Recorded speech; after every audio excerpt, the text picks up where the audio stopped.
na dito sa Lipa City, Batangas at tuklasin ang natatago nitong ganda.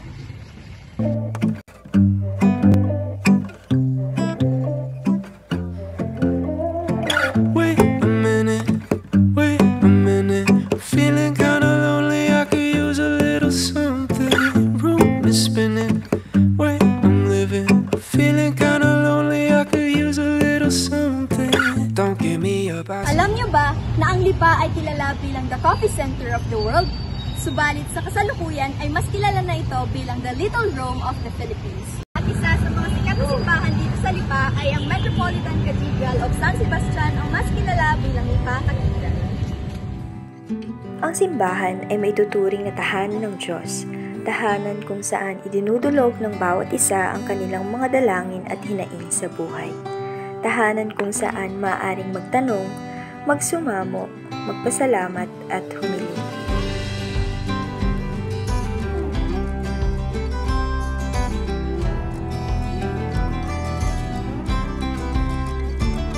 Hali kayo at samahan akong tuklasin ang natatagong istorya ng simbahan.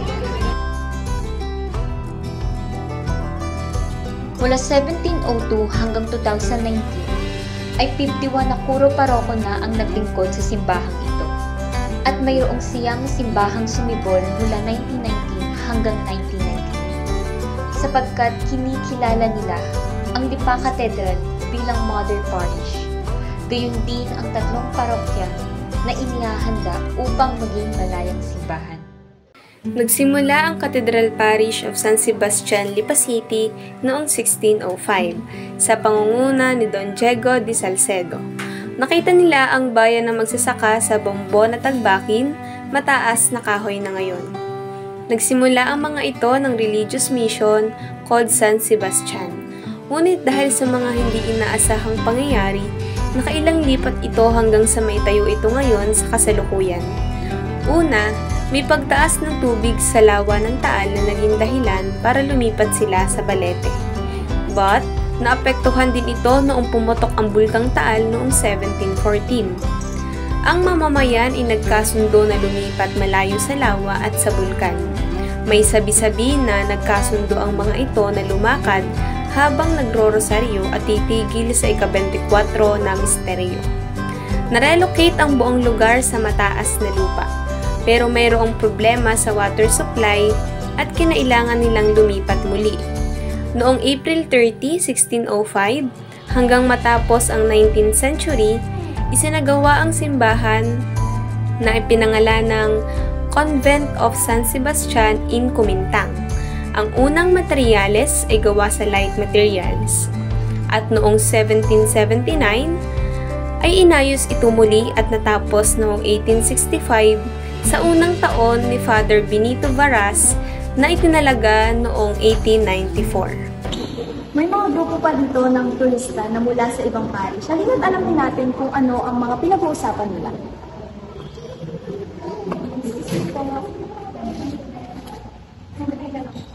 Hindi po tayo. Ano pong pangalan? Ako po si Erica Eugenio from St. Francis of Assisi Parish. Ayan. Ano po yung pinag-usapan niya? Ano po yung natutunan niyo mula dito?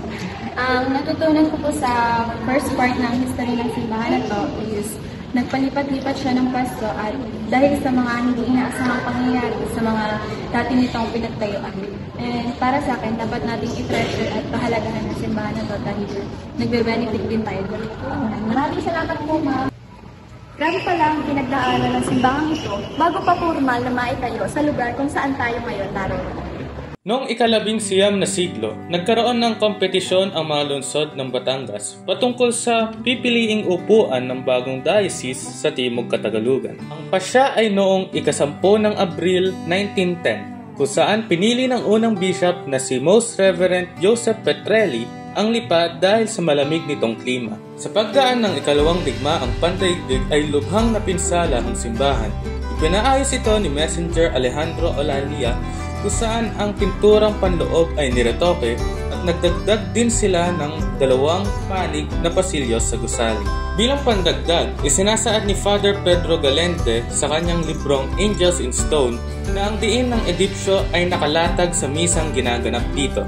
Ang simbahan, kumbento at tore ng kampana ay mga gusaling malapit na nauugnay sa isa't isa kung saan nagpapakitang halimbawa ito sa tipikal na mission complex ng relihiyon. At meron pa palang isang grupo dito ng mga turista mula sa ibang parish. Halina't alamin natin kung saan sila galing at kung ano ang napag-usapan nila. Mga kapatid po, pwede po kami interview. Sige po. Dito po tayo. Ano pong pangalan nila? Ang pangalan ko po is Chelsea de Macolaman. Saan po sila galing na parish? I'm from Mary Mediatrix of All Grace Parish. Ano po yung napag-usapan nyo kanina and ano po yung natutunan nyo from it?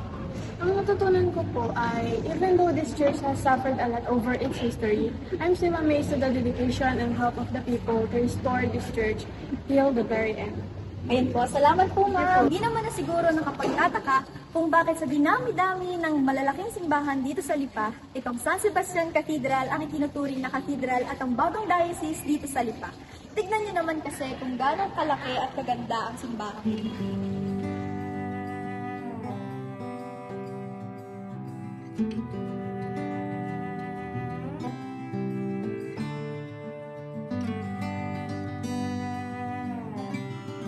Noong 1999, pinasimulan ni Monsignor Alfredo A. Madlangbayan ang pagsasaayos at pagsasauli ng pinakakilalang simbolo ng pananampalataya ng Kristiyano sa Lipa. Ito ay ang 220 taong katedral ng San Sebastian. Ito ay ang nagregalo ng mga Lipeño para sa ika-2,000 taon ng kapanganakan ni Jesucristo at upang salubungin ang Jubilee Year 2000. Kasama ang San Sebastian Cathedral Millennium Restoration Committee na pinanganahan ni Engineer Isidro Reyes, pinasimulan ang malawakang pagpapanumbalik, pag-aayos, pagpipinta, pagkukumpuni at pagtatayo sa harapan, bubong, bubida, kisame, mga pader at haligi. Ang pilak na retablo ay nilipat mula sa pangunahing santuaryo tungo sa pangunahing dambana. Sa proseso ng pagsasaayos, nagkaroon ng mga proyekto sa pangangalap ng pondo at mga personal na panawagan donasyon si Monsignor Fred. Ang mga nakalap na pera ay ginamit sa pagpapaganda ng katedral at ng paligid nito.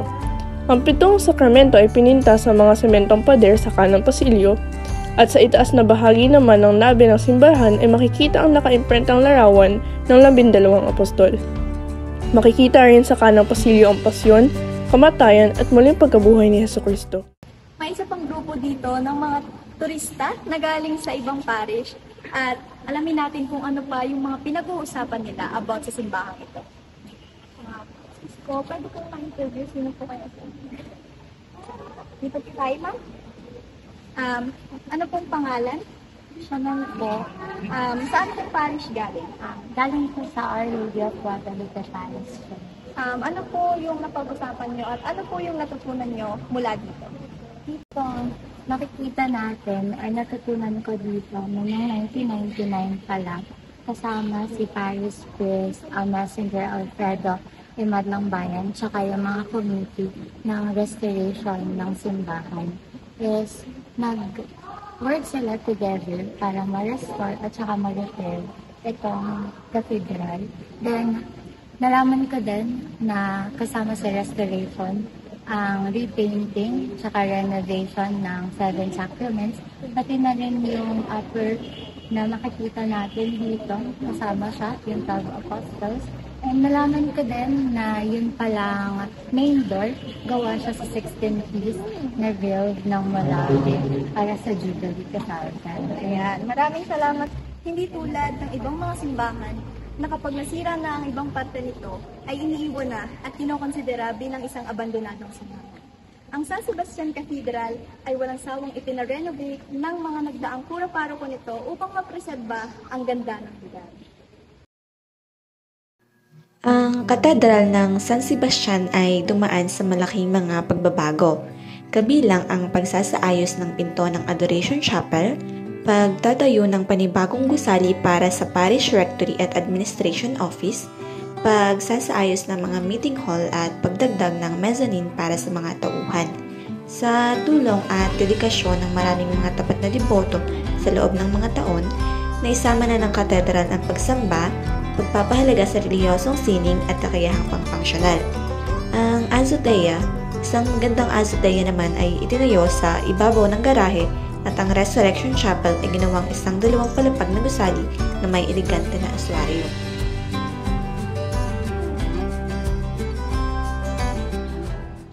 May isa pa palang grupo dito ng mga turista na siguro ay kasamahan ng mga turistang nakasalamuhan natin kanina sa loob. Halina't alamin natin kung ano pa ang mga dagdag impormasyong na pag-usapan nila.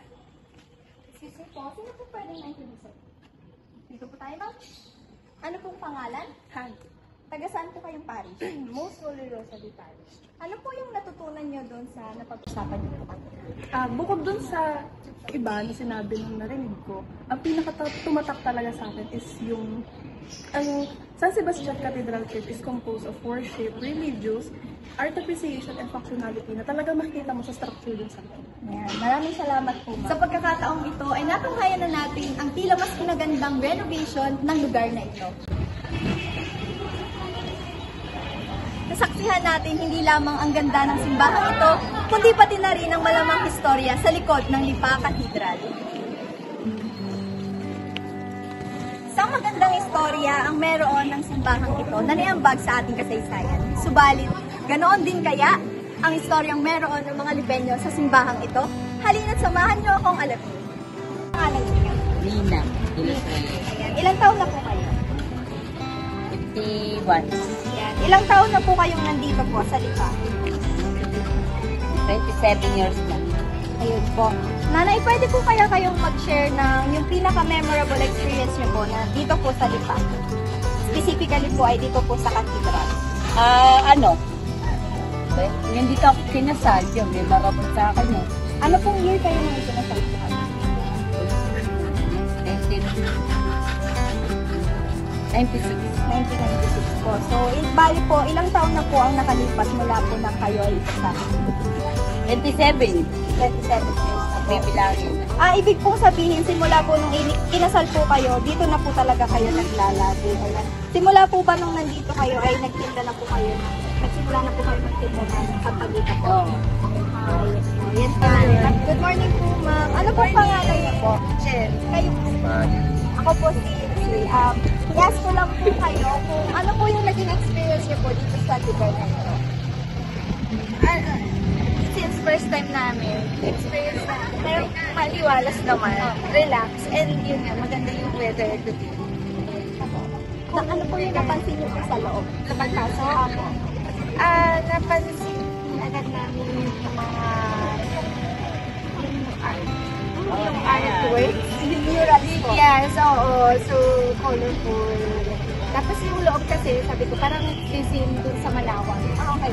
Kasi taga-Pangasinan. Dati po pala kayo po? Hindi, sa Manila. And, nakita ko kasi yung mga chef na and peaceful, tahimik. So, lang. Is there any chances po na parang babalikan po itong place na ito if ever man po na may chance? Kasi, ginagawa namin yung sa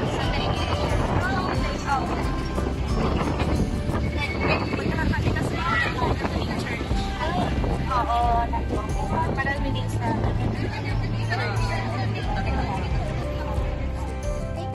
Makikitang hindi lamang sa kasaysayan ng ating bansa nagkaroon ng ambag ang simbahang ito, ngunit pati na rin sa buhay ng mga Lipenyo at turistang naglalagi dito.